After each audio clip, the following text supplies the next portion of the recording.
Number 7. This is 1961 Jefferson nickel in MS66 condition with full steps. According to Stax Bowers, a find for the advanced Jefferson nickel enthusiast, this gorgeous upper-end gem is essentially brilliant with intense satin white luster. Virtually blemish-free with an impressively sharp strike that sets this coin apart from the vast majority of circulation strike 1961 nickels. Specialists in this modern series know all too well, the Philadelphia Mint paid little attention to quality for the high mintage circulation strike Jefferson issues that it produced during the early to mid-1960s. The result for the 1961, represented here, is that full steps examples are rare even in the lowest mint state grades. This gem was sold for $10,800.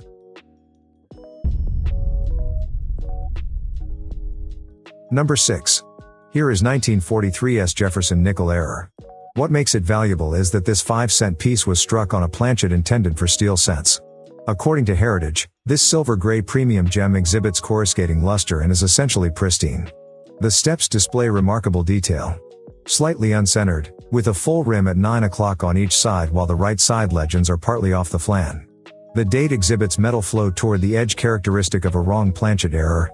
Aside from a handful of wrong planchet errors, steel cents were only struck in 1943.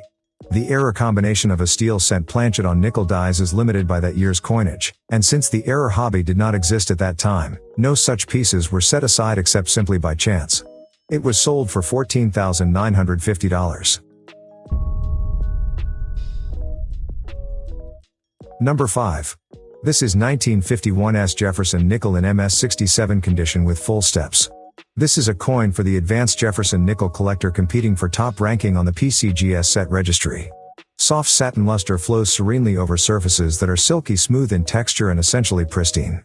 Peripherally toned in warm golden iridescence, the centers are pearl gray in appearance, and the originality is undeniable. Full, razor-sharp striking detail from the rims to the centers rounds out an impressive list of physical attributes for this breathtakingly beautiful coin.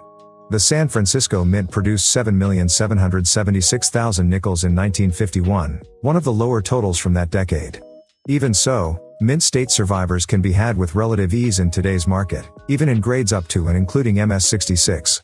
On the other hand, full steps coins are in the minority among extant examples, and precious few of these grade finer than MS65. It was sold for $18,600. Number 4. Here is 1941 Jefferson nickel in PR68 condition. Loose examination with a loupe confirms the nearly perfect status of this coin as indicated by the grade. But the desirability of this piece is not limited to mere preservation of the surfaces. The untampered originality of the surfaces are demonstrated by the streaks of rose, ice blue, and green iridescent toning seen over each side. Only 18,720 proofs were struck in 1941, but surprisingly few were set aside by contemporary collectors. Number 3. Moving on with this ultra-valuable Eror nickel. 2000p Jefferson nickel struck by two obverse dies. This intriguing Jefferson nickel has two obverses, rotated approximately 225 degrees from coin turn. Both sides are weakly struck due to improperly spaced dies, but exhibit a readable date and mint mark and a partial outline of the bust of Jefferson. Although unstruck areas retain the dimpled texture of the planchet surface, post-strike contact is confined to the rim near and G on one side, and the rim near Bert on the other side. The surfaces are brilliant, luminous, and satiny. It was sold for $20,520. Number 2. This is 1964 Jefferson nickel from Special Mint Set. So-called SMS nickel. Graded as SP68 full steps by PCGS. According to PCGS, there are many different theories on why the 1964 SMS coins were produced. These coins could have been produced as prototypes for the 1965 to 1967 SMS coins.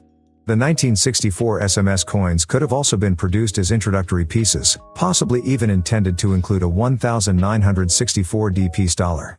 Furthermore, it is believed these SMS coins came into existence somehow through the involvement of Eva Adams, U.S. Mint Director at the time.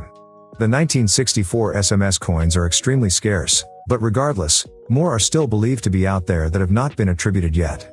This elusive specimen was sold for $26,437.50 with buyer's fee. Number 1. And this is 1938 D Jefferson nickel in MS68 plus condition with full steps. This first-year Denver issue is highly sought after and high grade, but full steps examples are scarce, finer than MS66 and rare in MS68. This is the sole plus graded MS68 full steps coin at PCGS, making it the single finest certified at that service. Pristine, lustrous surfaces yield dusky amber gold toning with iridescent wisps throughout. It ended up selling for $33,600. Thanks for watching this video. Consider subscribing to our channel for more captivating numismatic content. Have a good one.